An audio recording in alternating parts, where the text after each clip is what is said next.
학창 시절 내내 절 괴롭히던 사람이 있었습니다. 나이가 들면 다들 변할 줄 알았어요. 하지만 다시 만난 그녀는 여전히 누군가를 낮추며 웃고 있었습니다. 동창의 초대장. 주인공은 늦은 오후 식탁 위에 두고 온 휴대폰을 다시 들여다봅니다. 카카오톡 단체방에는 오래전 이름들이 빼곡합니다. 어느새 시간이 그렇게 흘렀습니다. 그 가운데 동창회 모임 공지라고 쓰인 메시지가 눈에 들어옵니다. 이번 주 토요일 고 3반 동창회. 다 모이자. 주인공은 한참을 화면만 바라봅니다. 그 메시지가 단순한 초대가 아니라 과거로 난 문처럼 느껴졌기 때문입니다. 학창시절 내내 마음 한켠을 짓누르던 이름. 세라. 그 아이의 웃음소리, 말투, 손짓 하나까지 선명히 떠오릅니다. 몸이 아주 미세하게 굳어집니다. 남편이 주방에서 물을 따르다 말고 조심스레 묻습니다. 무슨 일 있어? 얼굴이 잠깐 어두워졌는데 주인공은 애써 가볍게 웃습니다. 그냥 동창회 연락이 와서 한번 가볼까 생각 중이야. 남편은 의외로 담담하고 따뜻하게 말합니다. 다녀와. 보고 싶은 얼굴도 있을 거 아냐? 그리고 이제는 예전과 다르잖아. 그 말은 단순한 격려가 아니었습니다. 남편은 주인공이 지나온 시간과 상처, 그리고 견뎌온 마음을 알고 있었습니다. 주인공은 휴대폰 화면을 천천히 스크롤하다가 마침내 아주 작은 목소리로 말합니다. 그래, 이번엔 도망가지 않을 거야. 손끝이 살짝 떨렸지만 그 떨림 속에는 두려움과 함께 단단함이 깃들어 있었습니다. 그리고 주인공은 조용히 참석을 눌렀습니다. 첫 번째 균열. 동창회 장소는 오래된 상가 건물을 개조한 한식당이었습니다. 문을 열자 따뜻한 조명과 사람들의 웃음소리가 한꺼번에 쏟아져 들어왔습니다. 테이블 위에는 장과 접시가 빼곡했고 어디에서나 오랜 시간을 지나온 얼굴들이 한데 모여 있었습니다. 친구 하나가 주인공을 발견하고 손을 흔들었습니다. 어머와, 진짜 오랜만이다. 잘 지냈지? 그 목소리는 반갑고 따뜻했습니다. 주인공은 미소를 지으며 자리에 앉습니다. 낯익은 얼굴들이 서로 손을 잡고 안부를 묻고 그리운 시절들을 조심스레 꺼내놓고 있었습니다. 하지만 그 소리들 사이로 한 목소리만은 너무도 익숙하고 선명했습니다. 세라. 화사한 옷을 입고 큰 목소리로 사람들 사이를 누비며 자신이 분위기의 중심이라는 듯 행동하는 모습. 그녀는 예전과 조금도 달라지지 않았습니다. 사람을 웃기기 위해 누군가를 살짝 깎아내리는 말투, 그 말끝에 묻어나는 우위의 확신. 주인공의 심장이 아주 잠깐 멈춘 듯 뛰었습니다. 하지만 깊게 숨을 들이마시고 천천히 내쉬었습니다. 그때 세라가 주인공을 발견하고 다가왔습니다. 입꼬리가 올라간 그 옛날 그대로의 표정으로 어머, 너 왔네? 아직도 그 스타일이야? 마치 내가 아직도 나보다 아래라고 말하는 듯한 억양. 주변에서 가볍게 웃는 소리가 퍼졌습니다. 그 웃음이 상황을 덜어주는 듯 했지만 사실 모두가 조심스럽게 눈치를 보고 있었습니다. 예전 같았으면 주인공은 억지 미소로 맞장구 쳤을 겁니다. 애인애가 뭐하고 말끝을 흐르며 상처를 삼켰겠죠. 하지만 이번엔 달랐습니다. 주인공은 천천히 세라의 눈을 바라보았습니다. 도망치지도 피하지도 않고 그저 담담하게, 목소리는 작지만 명확하게 울리는 톤으로 세라야, 말은 천천히 생각하고 하는 게 좋아. 순간 잔잔하던 테이블 위 공기가 조용히 멈추었습니다. 웃음소리도 수저 부딪히는 소리도 모두 잠시 사라진 것처럼 느껴졌습니다. 세라의 눈이 처음으로 아주 미세하게 흔들렸습니다. 그녀는 애써 웃으며 손사래를 쳤습니다. 어머, 그냥 농담이잖아. 뭐 그렇게 예민하게 굴아. 하지만 그 말 속에는 처음으로 생긴 균열이 분명히 보였습니다. 주인공은 더 이상 예전의 그 자리에 서 있지 않았습니다. 그리고 그걸 세라가 처음으로 느낀 순간이었습니다. 모두가 느끼는 공기의 변화. 동창회는 자연스럽게 2차로 넘어갔습니다. 작은 노래방 룸에 모인 사람들은 예전 학창 시절처럼 흥겹게 노래를 부르고 박수를 치고 있었습니다. 하지만 그 안에서도 세라는 중심을 놓지 않으려 애쓰고 있었습니다. 노래를 부르는 사람 위로 말을 겹치고 농담이라고 하며 가벼운 비난을 던지고 자신이 웃으면 모두가 웃어야 한다고 생각하는 사람처럼. 그리고 결국 그 화살은 다시 주인공에게 향했습니다. 야, 너는 진짜 변한 게 없다니까? 예전에도 그냥 존재감 없었잖아. 뭐, 난 또 어떻게 살았나 했네. 방 안의 웃음이 이번엔 쉽게 나오지 않았습니다. 사람들은 눈치를 보기 시작했습니다. 딱히 누구도 주인공을 놀리고 웃고 싶지 않았던 겁니다. 하지만 세라는 그걸 눈치채지 못한 채 더 큰 소리로 이어 말합니다. 아, 근데 너 그 가방 진짜야? 요즘 가짜도 잘 나오잖아, 하. 바로 그 순간 주인공은 도망치지 않고 세라의 눈을 똑바로 바라봅니다. 그리고 말을 끊었습니다. 세라야. 작지만 낮고 단단한 목소리. 모두가 멈추고 그 한마디를 향합니다. 주인공은 천천히 말을 이어갑니다. 나는 남을 낮추지 않아도 충분히 살아갈 수 있어. 그 말은 부드럽지만 명확했고 도망가지 않는 존재의 선언이었습니다. 노래방의 공기가 달라졌습니다. 이번엔 세라가 주변을 살피기 시작했습니다. 세라의 입술이 가볍게 떨렸습니다. 웃으려 했지만 웃음은 제대로 만들어지지 않았습니다. 사람들은 주인공을 바라보았습니다. 누가 중심인지 이제 모두가 알 것 같았습니다. 세상은 좁다. 노래방 공기가 서서히 가라앉아 갈 때쯤 계산을 하려던 친구가 말했습니다. 아, 단말기 고장났대. 영수증만 끊고 계좌이체 하자. 친구가 들고 온 영수증이 주인공 옆에 놓였습니다. 하얀 종이 위에 선명하게 찍힌 글자가 눈에 들어왔습니다. 건설협력업체 효주 한창로지스. 주인공의 눈빛이 아주 미세하게 흔들렸습니다. 남편 회사와 자주 거래하는 업체. 며칠 전 남편이 내게 했던 말도 떠올랐습니다. 이번에 협력업체 팀장 하나 새로 올라왔어. 실력은 괜찮은데 가정에서의 태도가 좀 거칠다는 얘기가 있어. 그때 세라가 의자를 당기며 주인공 옆에 앉았습니다. 그 얼굴은 여전히 자신이 우위라고 믿는 사람의 표정이었습니다. 아, 맞다. 우리 남편 요즘 완전 잘 나가. 팀장 승진했잖아. 사장은 좀 꼰대긴 해도 뭐 돈은 잘 줘서 다녀. 주인공은 고개를 아주 천천히 돌려 세라를 바라봤습니다. 그리고 조용히 물었습니다. 남편 이름이 뭐라고 했지? 세라는 별 생각 없이 답합니다. 김민수? 왜? 아, 사장 이름 진짜 새. 김도윤. 사람 그냥 쥐 잡듯 잡는다더라. 우리 남편도 요즘 스트레스 받는다니까? 순간 세라의 말은 더 이어지지 않았습니다.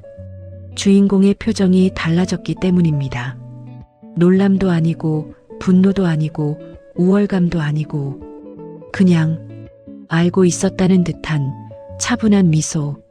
주인공은 고개를 아주 부드럽게 끄덕였습니다. 그래, 정말 세상 좁네.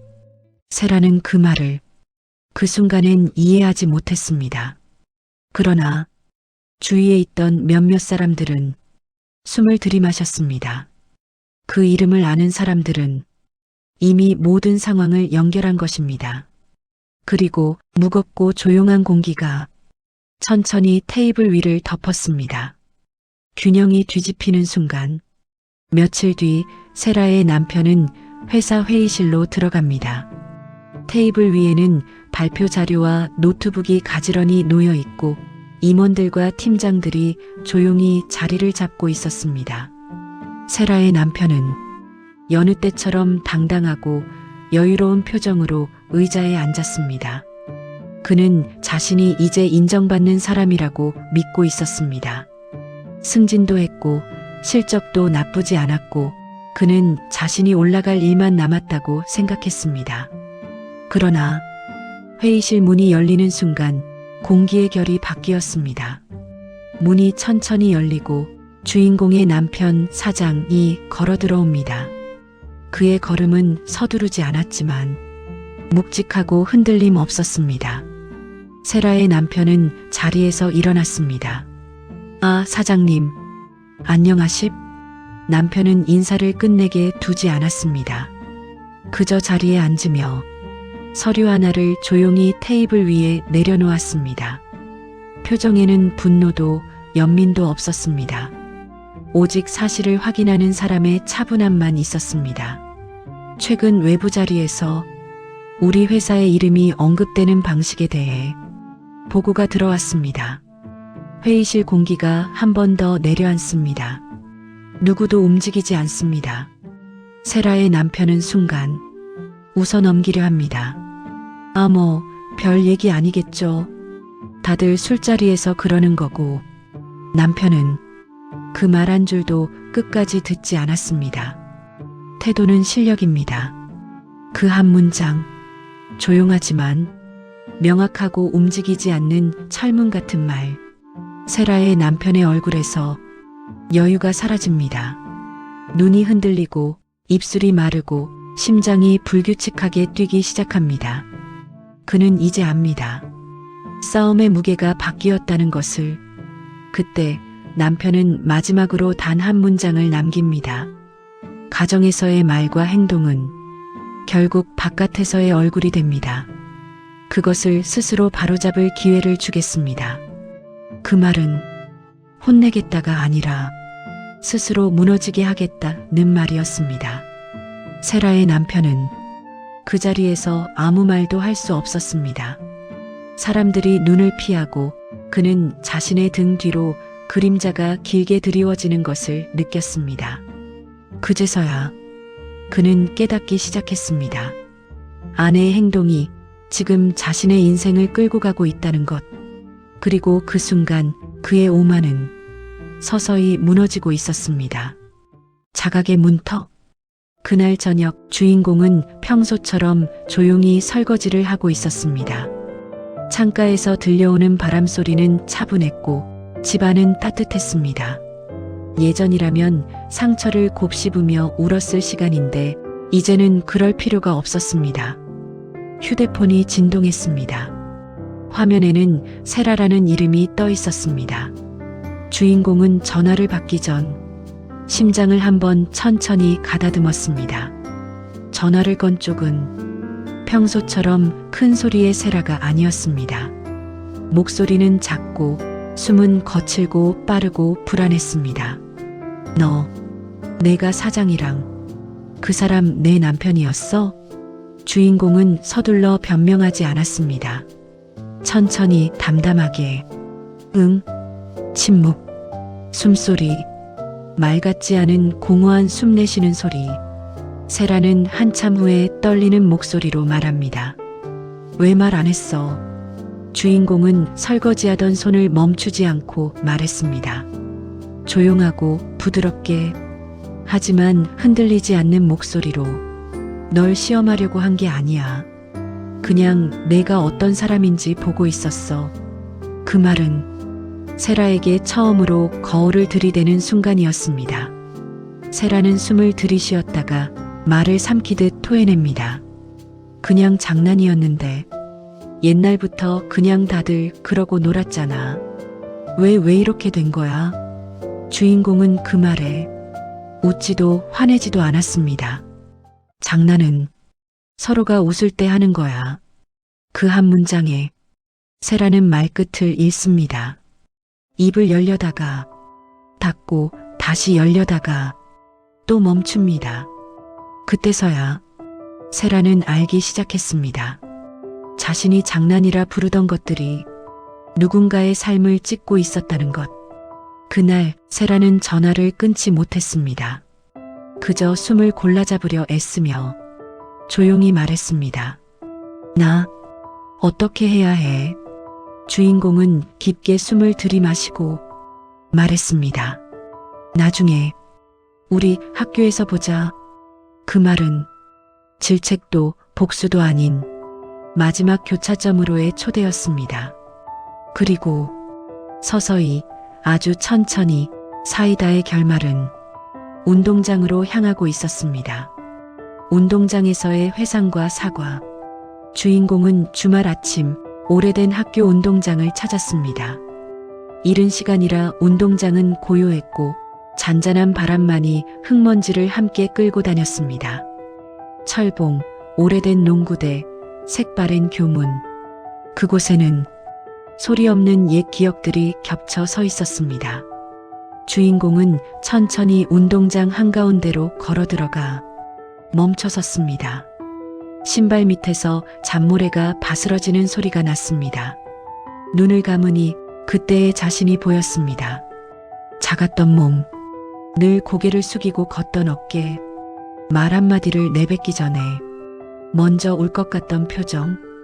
그 아이가 바로 이 자리에서 수없이 무너지고 두려워했고 버텼다는 사실을 다시 마주하게 됩니다.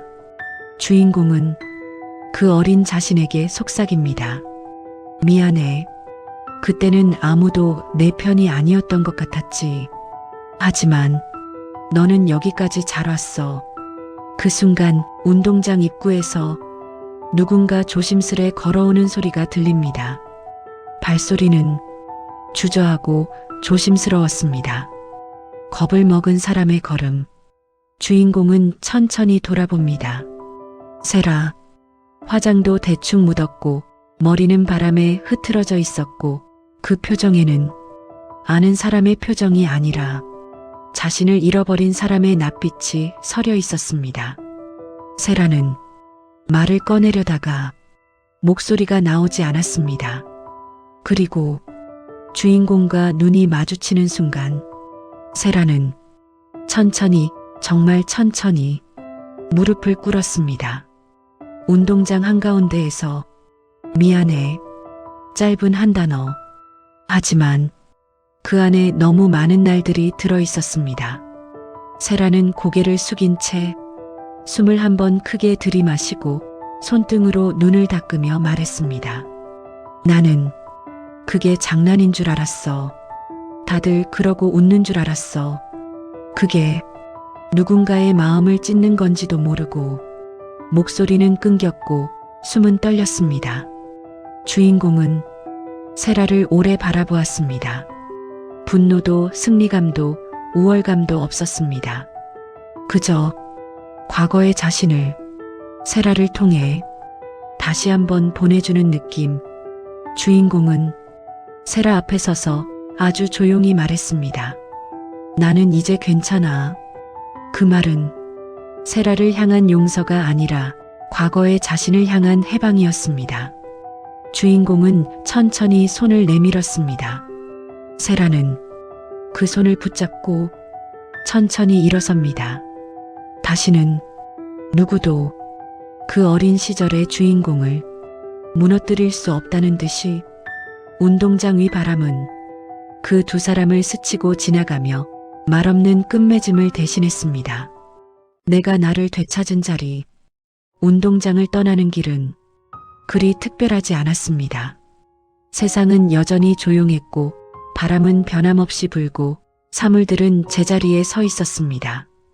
달라진 건 오직 주인공의 마음이었습니다. 오래전부터 마음속에 걸려있던 돌멩이 하나가 툭 하고 떨어져 나간 듯한 기분. 누군가에게 인정받은 것도 누군가를 무너뜨린 것도 아닌 스스로를 되찾은 사람만이 느낄 수 있는 감각.